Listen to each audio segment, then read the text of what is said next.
آپ کے بارے میں بھی جو بتایا گیا پھر انہوں نے بلیو کر لیا، لیکن سننے میں آ رہا ہے کہ آپ پارٹی میں واپس بھی آ سکتے ہیں؟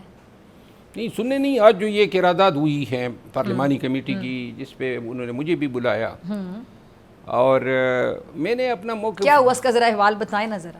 دیکھیں یہ سب بیٹھے ہوئے تھے، میرا ذکر خیر ہو رہا تھا تو مجھے اسمبلی سے میں جب آیا تو شہریار افریدی صاحب اور اسد قیصر صاحب نے کہا کہ جی یہ اس کا کیس جو ہے ہم پارلیمانی کمیٹی کے سامنے رکھتے ہیں کہ آپ ان کو بھی سن لیں اور پھر دیکھ لیں جو اس کے حوالے سے بات ہے۔ تو پھر میں نے اپنا موقف بتایا، میں نے کہا 3 دفعہ نکالا گیا ہوں، کوئی آپ سب میرے کولیگز ہیں، ایک غلطی بتا دیں مجھے۔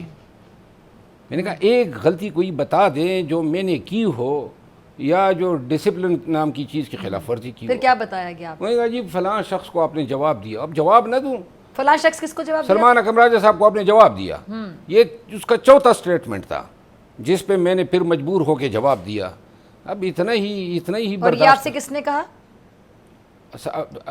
ابھی بھی اس کے بعد انہوں نے پھر کافی ڈیبیٹ ہوئی اور میں نے انہیں کہا، میں نے کہا دیکھیں آپ لوگوں نے نکالا ہے اور آپ کو پتہ ہے آپ سب کے ساتھ میں بہت سے کا وکیل رہا ہوں، سب کے حلقوں میں گیا ہوں، آپ کو پتہ ہے یہی میرے الفاظ تھے، قلعہ کو لوگ میں نکال سکتا ہوں اور آپ نے اپنی پیروں پہ کلاڑی ماری ہے اور اب زیادتی بھی میرے ساتھ کی ہے، بار بار نکال رہے ہو، آخر کون سے سرخاب کے پر آپ میں لگے ہوئے ہیں کہ میں جو نا مرا جا رہا ہوں۔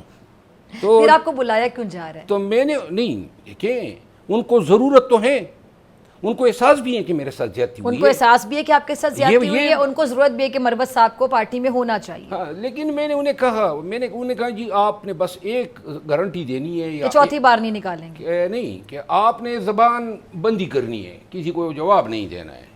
میں نے کہا یہ بیماری جو ہے اس سمیت آپ نے مجھے قبول کرنا ہوگا، یہ نہیں ہو سکتا ہے کہ بیماریاں ہم رکھائیں، یہ کہاں ممکن ہے کہ کوئی شخص، میں وکیل ہوں، آپ کو اگر کوئی کوستا ہے، کوئی آپ پہ تہمت لگاتا ہے، آپ میرے پاس آتی ہیں کہ جی آپ مجھے ونڈیکیٹ کرائیں، یہ کس طرح ممکن ہے کہ کوئی خام میں ترم خانی میں جو ہے مجھے تختہ مشق بنائے؟ نہیں، آپ کو کیٹیگوریکلی کہا گیا کہ آپ نے خاموش رہنا ہے، تو پھر آپ کی میں نے بھی کیٹیگوریکلی کہا نا، میں نے کہا میں یہ خاموش نہیں رہ سکتا ہوں، ہاں ایک شرط پہ کہ کوئی میرے خلاف نہ بولے تو میں بھی خاموش رہوں گا، لیکن جو بولے گا تو پھر یہ بات کیا طے پائی؟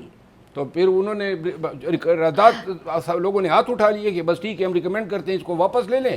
اب البتہ اسد قیصر صاحب جو ہیں، میں اس کا پی ٹی آئی میں وہ مجھے لائے، میرے مینٹور ہیں، مربی ہیں، شفیق انسان ہیں، تو میں نے ان کو کہا، انہوں نے کہا جی آپ نے میری بات مانی ہے۔ اب یہ بات ماننی ذرا تھوڑی مشکل ہے کہ آگے آئندہ کوئی بھی خاتون یا مرد میرے خلاف بیان دے گا، آج بھی ایک خاتون نے تواتر سے میرے خلاف بیانات دیے ہیں، یہ نہیں ہو سکتا ہے، عزت پہ کوئی سمجھوتا نہیں ہوتا ہے، رکھنا ہے تو رکھ لے انہی تمام حالت اور بیماریوں سمیت۔ اب جیسے ان خاتون کا سب کو پتہ ہے کہ انہوں نے آپ پہ تنقید کی، لیکن آپ نے لحاظ کر کے ان کا نام نہیں لیا، تو ہو سکتا ہے وہ اسی طرح کی خاموشی چاہتے ہوں آپ سے کہ کہیں نہ کہیں لحاظ کر جایا کریں؟ نہیں، ایک وقت تک میں لحاظ کرتا ہوں، لیکن لحاظ اس وقت ختم ہو جاتا ہے جب آپ کسی پہ تہمت لگاتے ہیں اور توقع یہ کرتے ہیں کہ وہ خاموش رہے گا۔